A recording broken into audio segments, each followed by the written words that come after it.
আগে যে প্রতারণার শিকার হয় মানুষ সেটি আমি আগে শুনতাম। এবার আমিও নিজে দারাজ থেকে প্রতারণার শিকার হলাম। এর দারাজের নতুন যে ক্যাম্পেইনটা চলছে ফ্ল্যাশ সেলের, সেখান থেকে আমি একটি বুক শেলফ অর্ডার করি। আপনারা স্ক্রিনশটে দেখতে পারবেন। আমি 16ই জুলাই রাত 1টার সময় এটি ফ্ল্যাশ সেলে 299 টাকায় ক্রয় করি এদের ফ্ল্যাশ সেল থেকে। সেটির অর্ডার করার সময় সেটির আইটেম ছিল মাত্র একটি, মানে অবশিষ্ট একটি আইটেম ছিল, সেটি আমি ক্রয় করি এবং পেমেন্টও সম্পন্ন করি বিকাশের মাধ্যমে। সেটি আমি ক্রয় করার একদিন পরে, আজ 17ই জুলাই, তারা আমাকে সন্ধ্যাবেলায় কোনো কিছু না জানিয়ে তারা আমার টাকাটি রিটার্ন করে দেয়। কিন্তু কেন?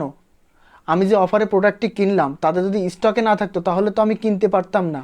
আমার তো ক্রয় করা হয়ে গেছে। এখন এটা কোন ধরনের প্রতারণা আমার বুঝে আসে না। তো আপনারা সবাই সাবধান, দারাজ থেকে এইভাবে প্রতারণার শিকার হবেন না।